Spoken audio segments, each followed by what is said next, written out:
देव कामता दीक्षित जी बताते हैं, महाराज जी की कृपा से मेरा उनके कई अनन्य भक्तों से मैत्रीपूर्ण गुरु भाई का संबंध स्थापित हो चला था।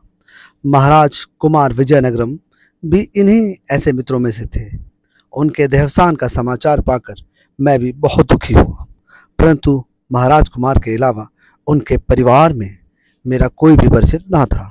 अतः मैं उनके अपना शोक एवं अपनी ओर से संवेदना भी प्रकट न कर सका। किसी से मन ही मन में दबी रह गई। तभी कुछ समय बाद बाबा जी महाराज आ गए। अन्य बातों के अलावा कहने लगे, तुम नहीं गए विजयनगरम के घर उसकी मृत्यु पर? मैंने कहा, महाराज मैं उनके सिवा किसी और परिवार वाले को जानता नहीं था, क्या करता वहाँ जाकर। तो बोले, चलो बनारस चलें, विजयनगरम कोठी, फिर उसके बाद शंकर भगवान के दर्शन कराएंगे तुम्हें। अतः हम चल दिए। सूक्ष्म में कोठी तक जाकर, पर भीतर न जाकर बाहर ही महाराज जी बोले, नहीं, संकट मोचन चलो। और जब हम संकट मोचन हनुमान मंदिर पहुंचे तो महाराज कुमार का सारा परिवार वहीं मिल गया। उनके साथ फिर कोठी पर आए।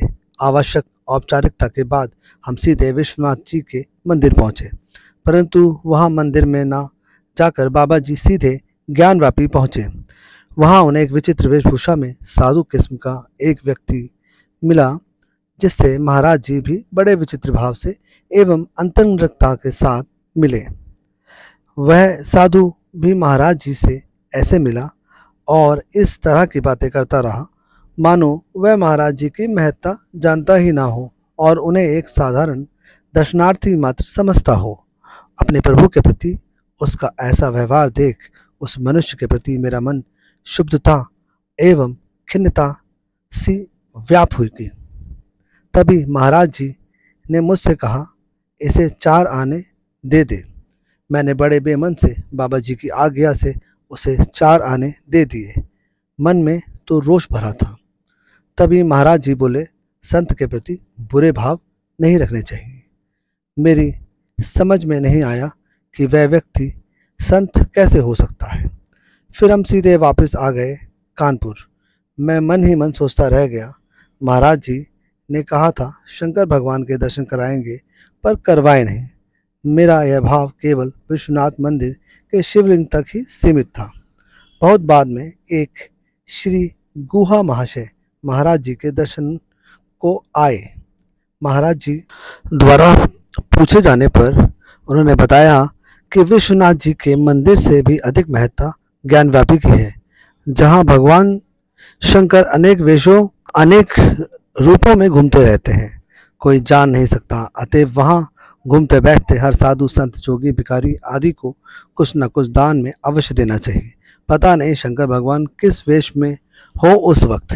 तभी महाराज जी ने मेरी तरफ ऐसी मतलब भरी निगाहों से देखा मानो कह रहे हो, अब समझो हम क्यों ले गए थे तुम्हें ज्ञानव्यापी और क्यों 4 आने दिलवाए थे उसको वहाँ। तब वहाँ के उस रोज का सारा दृश्य मेरी आंखों के सामने घूम गया। महाराज जी ने कहा था शंकर भगवान के दर्शन करवाएंगे तुम्हें, परंतु उनकी रहस्यमय वाणी और लीलाओं को कब कौन समझ पाया सही अर्थ में।